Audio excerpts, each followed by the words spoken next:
I hope everybody is having a good day and a good weekend, and I hope this video finds the people that need to see it.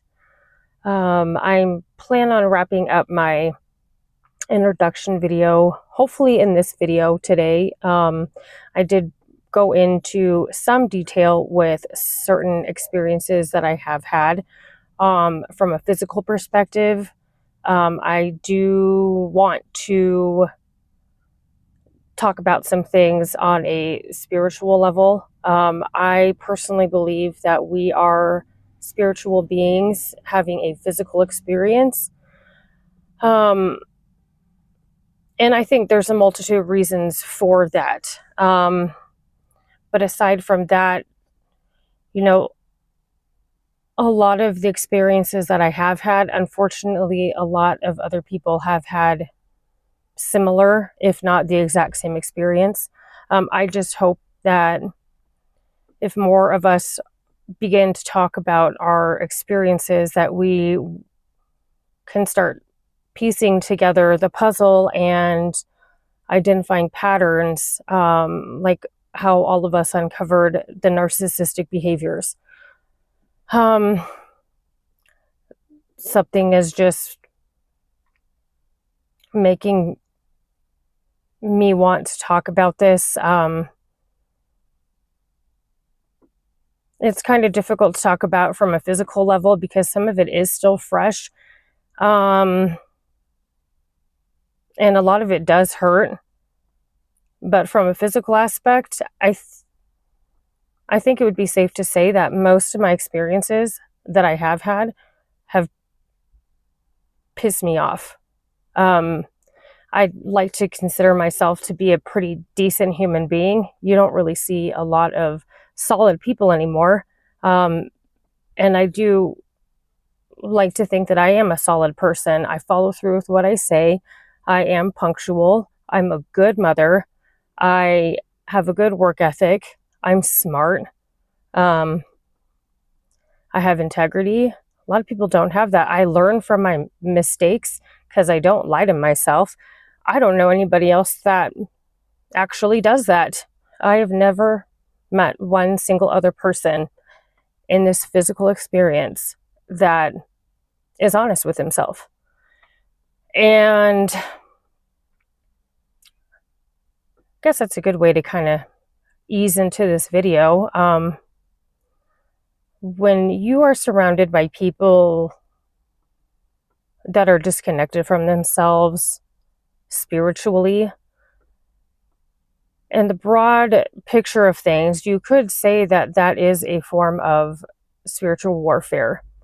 Me being adopted, as somebody that is adopted, I think it's just a general thing. Like a lot of adopted people have the same kind of questions. Why was I adopted? Why? What did I do wrong? Did they have any other kids that they kept? What was it about me that they didn't like? I mean, those are just kind of common questions to have. And I am somebody that wants to know everything. Am somebody that wanted to meet my biological mother. All I really knew about her was that I did have two younger brothers with her, and she was 15 years old when she had me. And that was the reason why she gave me up for adoption. I guess the father did not want to be involved. But when you're growing up, you want to know like what the person looks like and what they do and all this stuff. And just my personal experience, my biological mother, has always had a disdain for me. I didn't know what it was at the time. I am very fully aware of what it is now. But that woman had the audacity to sit there and tell me that I am the reason why she has stretch marks. I'm the cause of her problems. Her life would have been a whole world of different had I not been born, and all this stuff. Like, excuse me? I didn't ask to fucking be here. But I let that go. I have learned that sometimes it's better not knowing. And honestly, sometimes God rescues you from situations that were not meant for you to be in the first place. I do feel really bad for my brother, both of them, what they've endured with her. Um, and all you can really do for some people is pray for them, because some people are so detached from themselves and detached from their purpose and have no idea who they really are as people, that the only thing that can help them, the only person, the only being is God. Um, you will notice in these videos, I do use like Yahweh and God and the Most High, all that interchangeably. I am talking about my Father up in heaven, up above, right?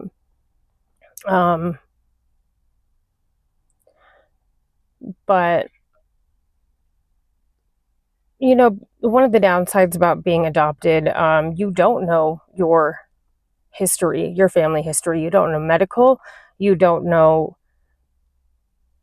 lineage patterns. You can't, it's very, very hard to figure out bloodline curses and things of that nature when you are adopted. And it's even harder to figure that out when you've had a closed adoption. I was lucky enough to have an open adoption when I turned 18. And I do believe that I've been under a pretty decent amount of spiritual warfare currently, because I have figured some things out about my bloodline. Like, you know, I am Native American. I am a registered Native American. I was able to do that too when my adoption was opened. But a lot of Native people have substance abuse problems. They have a lot of trauma in their bloodlines, and it is generational, and it's really sad.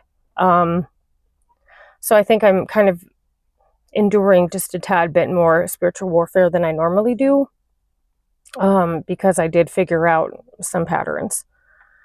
But aside from that, you know, I was adopted when I was 2 months old by a man and a woman. My father and my mother, which I will refer to as my parents because they are the only ones that I do know as parents, right? My father is a narcissist, and my mother is, I don't want to sound like this, but there's no other way to say it. I know she is riddled and infested with many different demons. I made a video about that recently. She operates from the religious spirit. I really don't know how much of what she does is really genuine,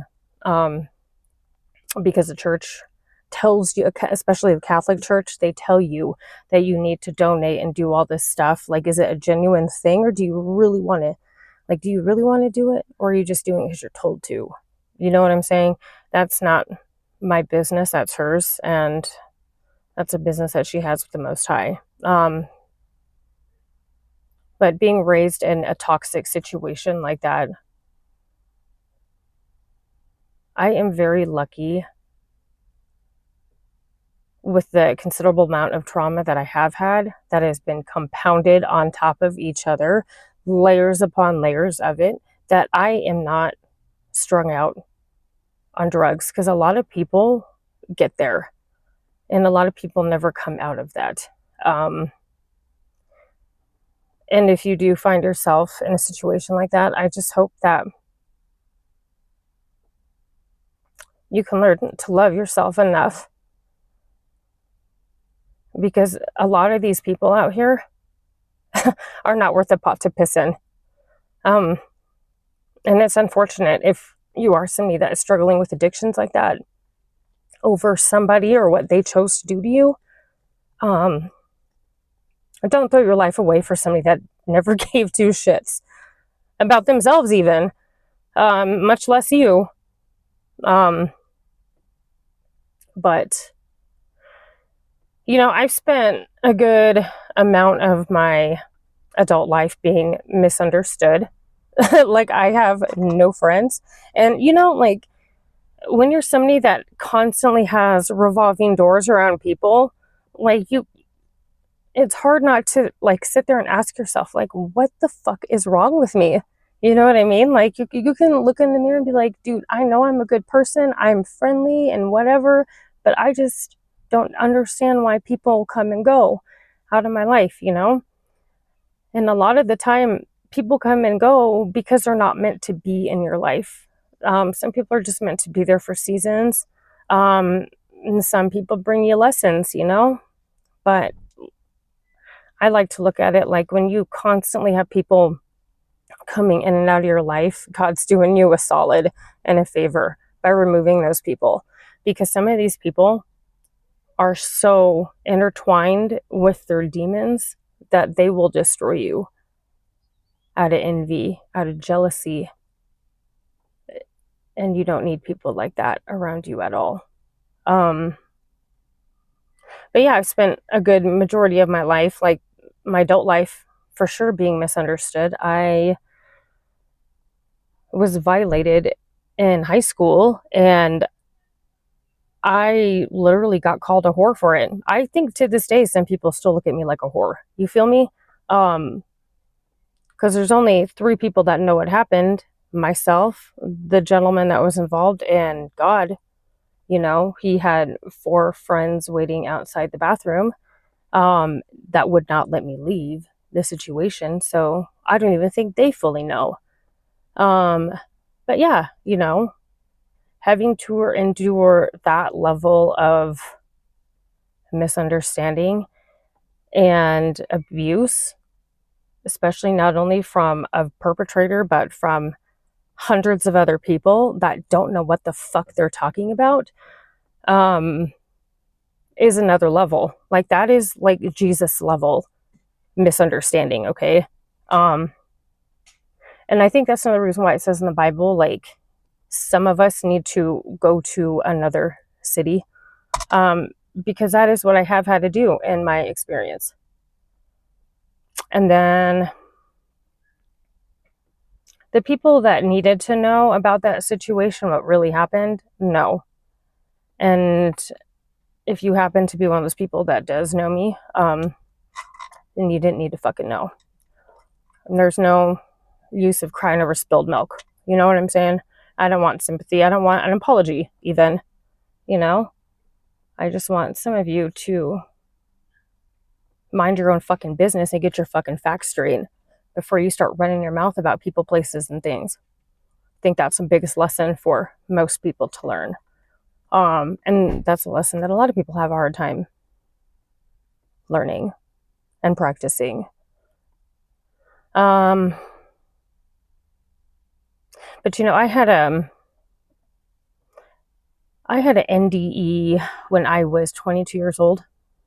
And, you know, I've always gotten a certain level of like looks and glares and animosity from people, especially in my family.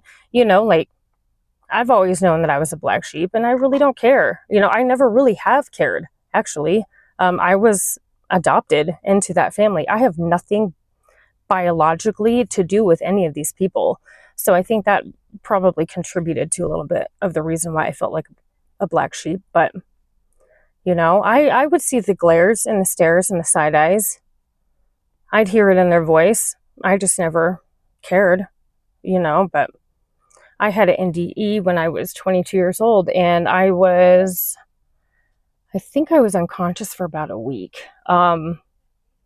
And my mother told me that my father never came to the hospital, not once, to see me because he had to work. He wanted to work.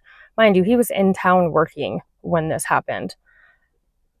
And, you know, looking back, and it's like, what did I really do to you? What did a 22-year-old do to their father to make him not want to come and see them in the hospital? What exactly did I do to you to make you not like me enough to show even a smidgen of care and concern, right? And now I know, because it is spiritual warfare. And the fact that my father is a narcissist, I know that was Satan himself preventing that man from coming to see me. And I don't care. This is why you need to pray for your enemies, because a lot of these people do not know that a lot of these demons that they have within them are making their decisions for them. Okay? I don't hold any animosity towards my father, even though he has been a catalyst in, I'd say, about 90% of my problems. He is getting close to the end of his life. He is 80, 81, I think. I went no contact with him 2 years ago. That was the best decision that I have ever made. And honestly, I don't think about him very often. I only think about him because my daughter's living with me. He successfully alienated me from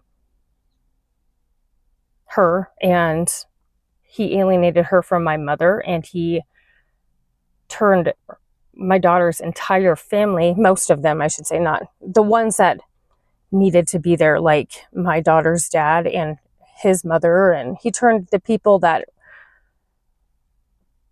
should have been a little bit more supportive against me. But like I said, it's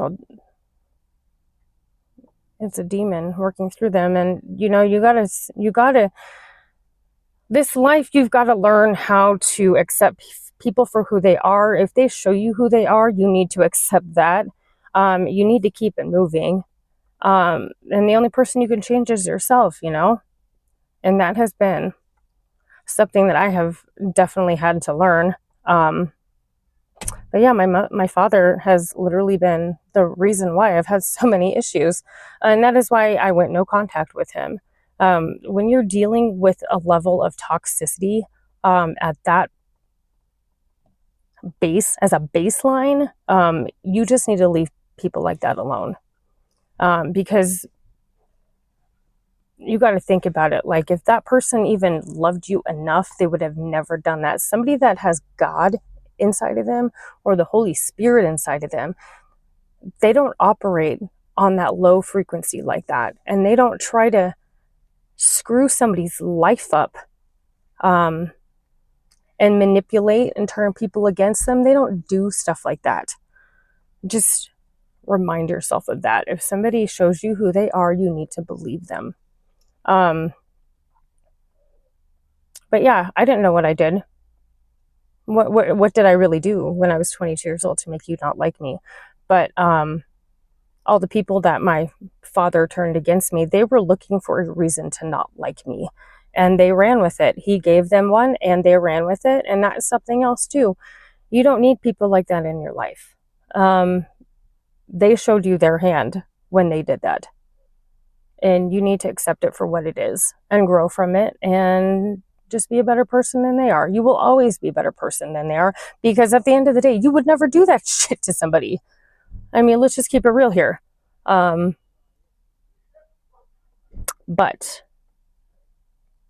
yeah, I think going no contact was the best thing I could have possibly done.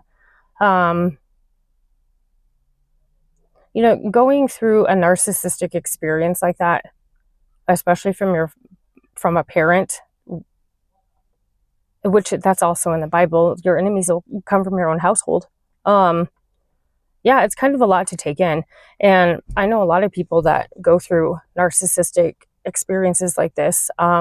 It breaks them. It will. And it literally can break you emotionally and mentally and physically and spiritually.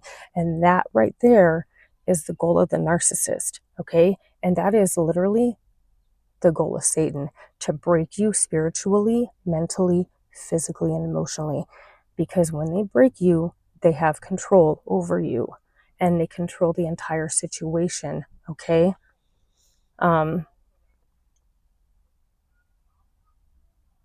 But I know it hurts. I filed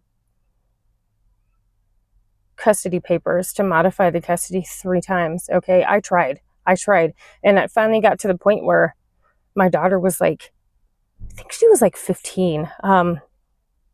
But I was married at the time and found out I was going to have a little boy. And I told myself right then and there, I'm done. I got to walk away. she's old enough that I will eventually see her again, and I did, but I don't think about these people because they're not even worth a thought. They're really not. All they've done is just made me who I am today. And I got to thank them for that. They played their hand that they were supposed to play. But you gotta pray for those people, and you gotta forgive them. I know forgiveness is very, very, very hard to do. But it's not, forgiveness isn't really for them, it's for yourself. You got to release that energy. You got to give it back to the people that gave it to you in the first place. And like I said, a lot of these people do not know that they have demons controlling what they're doing and saying.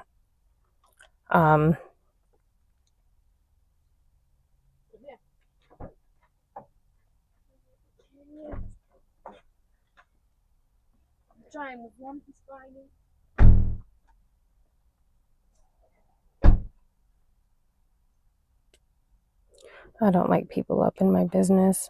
I'll just wait until these people leave.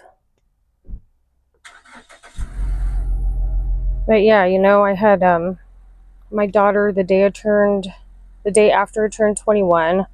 And then I was fully in the process of getting completely alienated from her by the time I was 22 and a half years old.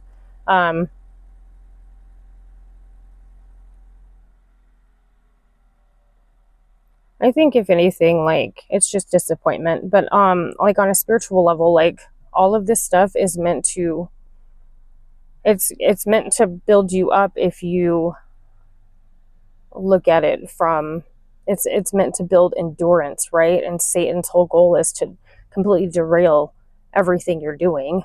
So there's that, and you get to decide on how you want to proceed with the situation. I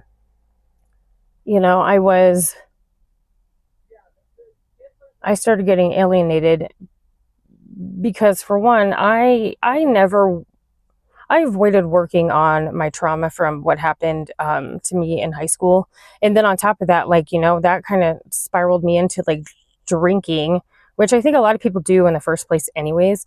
But I was like, when I did drink, I was kind of like a binge drinker. And I can't handle my alcohol. Let's just keep it real here. 1 turns into 10 because I can't say no. All right. I would just rather not even drink anymore. And God has definitely removed that addiction from me. I'm going on 11 years now, actually.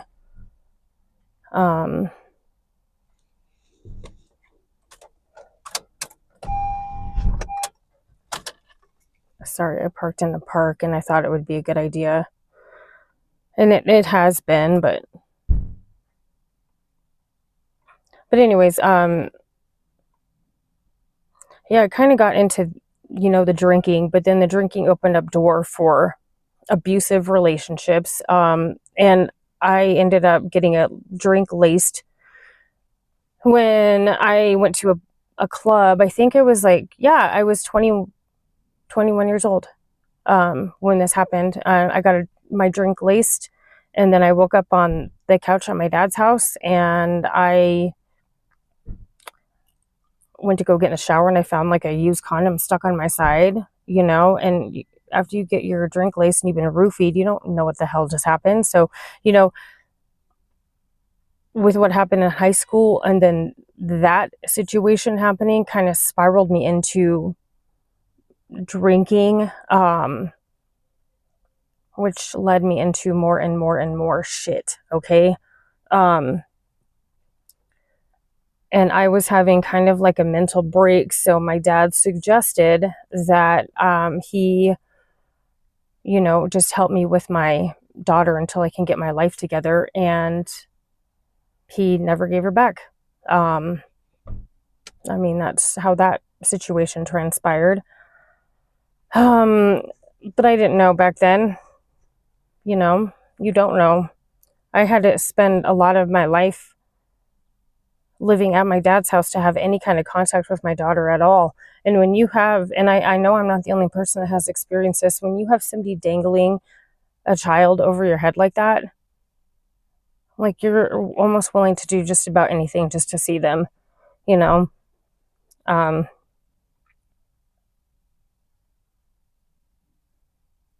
Yeah, but if you find yourself in a situation where somebody's dangling their kid in front of you like that, just you gotta put yourself first and do what you need to do for yourself. Like everything is gonna unfold the way it's supposed to in the first place, you know? Don't lose yourself over it. And then also, like, if you are somebody that has been raped and gone through a significant amount of trauma like me, don't get into drugs. And honestly, like, I think a lot of people want to have like a solid relationship. And just from my experience, you're not going to have a solid, healthy relationship given to you if you are not a solid, healthy person to begin with. If you're avoiding your trauma, like, you don't even know what your worth is. So how are you going to find somebody that does value you and knows your worth? You know, like, if you don't even know your worth, how are they going to know your worth? You know, you need to work on your trauma. If you want to have a house and a solid relationship and a family and all that shit, and you're running from your trauma, it's not going to happen, because it's not fair to the person that is solid, you know? And I think that's where a lot of these problems come from too, with relationships this day and age. You have broken people trying to not act broken. You have a broken person with a person that's solid, and that broken person tears the solid person down and destroys them in the process. You know, I mean, that's, if everybody just worked on our traumas, you know, spent some time alone, most of us would never be in these situations ever again. But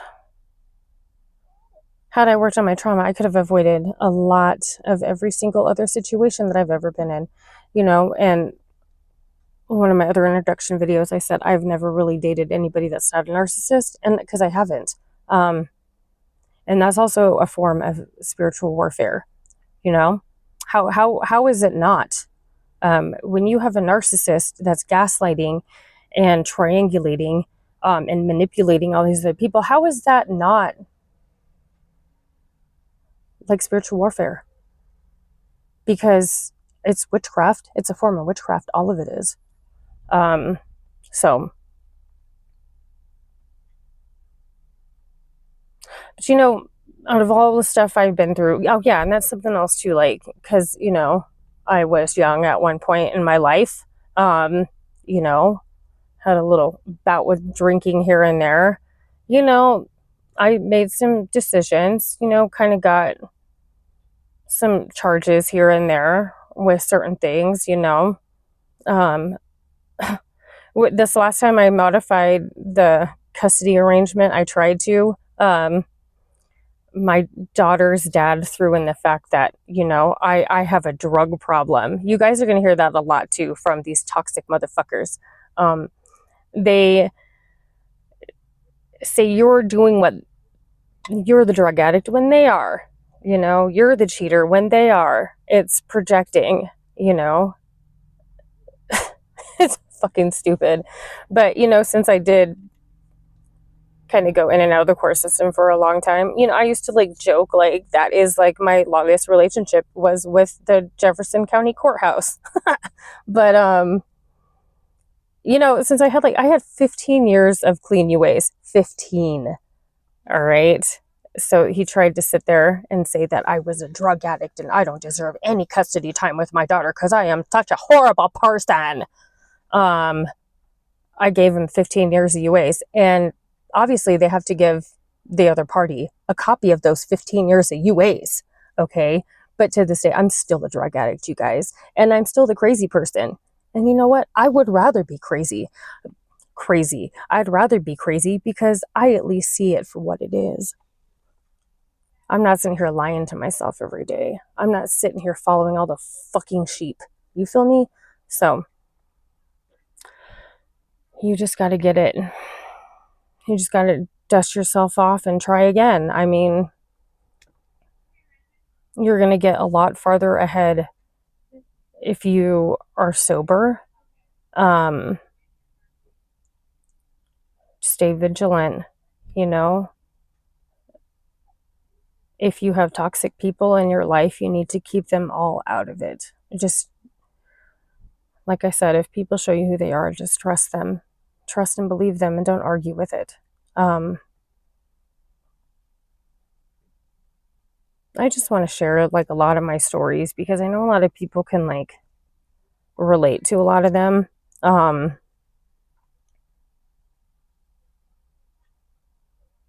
it's trifling.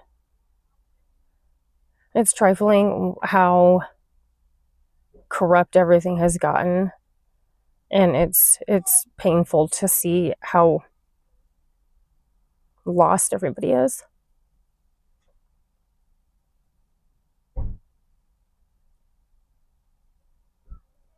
And how hurt everybody is. And I think if all of us were to sit here and talk about it, we'd be able to get the devil and his minions underneath our feet where he was meant to be. Because this shit's sad.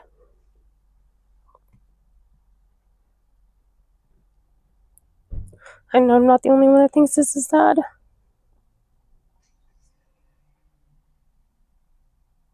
And a lot of us don't deserve any of this shit. And the only way you're going to be able to take your power back is raising your vibration and be who you're supposed to be. You know? Stop running. You can only run for so long, you know? Before it all catches up to you. You know, if you're struggling with drugs and alcohol and whatever, like, just stop. Just fucking stop. You know, because sometimes you need to go through the withdrawals to make you never want to do it again. You know, when you're like, I dated some dude like a while ago. You know, I used to be, before I quit drinking, I used to be kind of like a social drinker, right? Who couldn't fucking handle my alcohol anyways, but a social drinker nonetheless. And I started dating some dude that was an alcoholic every day. Every day. I had a friend for a long time, like one friend, and I would call her crying sometimes saying that I didn't want to go over there because I did not want to drink anymore. You know, you eventually, when you run from your trauma like that, you're going to keep running into other traumatized people that are toxic as fuck. And you're going to keep adding more shit on to your trauma. So then when you look back and you're like, where do I even start to fix this? Where do you start? When you've got about 20 years of shit, you know? You just got to stop. You just got to stop. I started dating that dude for a while and we got into a car accident. And he tried to say I tried to kill him in the car, whatever. The car was brand new. I had temp tags on it. I'm not going to completely total a car because I'm mad at you. Like, come on now. When you're going to kill yourself drinking like this every day anyways. But I had maybe like a month or two after that, I had one more shot and I told myself I'm not going to drink again. And yeah, going on 11 years, dude. You know, the withdrawals when you're drinking like every day like that, sometimes you need to feel those because you've done that to your body. Your body's your temple, you know? Yeah. So I know a lot of people like will continue to use and do whatever they're doing because they don't want to go through the withdrawals. Well, you know what? Like, I don't ever want to drink like that again, and I never will. You know, gosh, the shakes and stuff, like, people don't really realize like how bad drinking like that really is, you know? And you got to think like I really wasn't drinking like he was for sure. But you know, when you're drinking 5 or 6 shots every day for 2 or 3 or 4 or 5, 6 months on end, yeah, you're going to probably get withdrawals when you stop. And then your tolerance goes up, so you're drinking that much more, you know what I mean? I mean, some of us, sobriety looks good on us anyways, you know? But with these people, I have completely distanced myself from everybody. And I like it like this. When they say it's lonely at the top, it's not really lonely though. It's peaceful. It's very peaceful. Um, there's no bullshit. You're able to grow as a person, and you got God at the top. And you have discernment, you have better judgment. Your tolerance for shit is very, very, very low. You're not going to deal with shit the way you used to. You're not going to just accept everything and get anything back. Okay?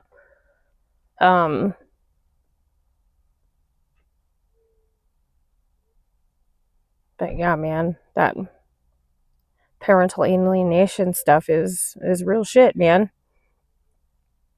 I told my daughter, like, because she just had a baby, if they were willing to do that to me, and they know if they did that to you, it would hurt me, they would do it to you. I literally said that because they will. They will.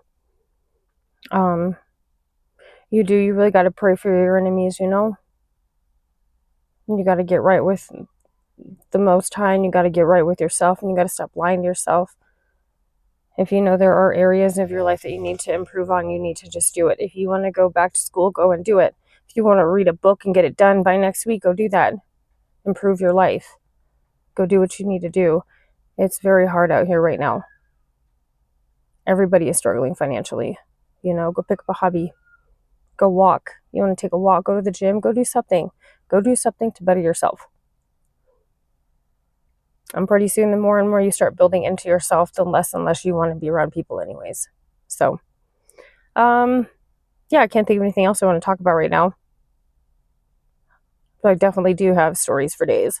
So I will get back on here at some point. But I hope all of you guys have a good rest of your week. I will talk to you soon. Thank you.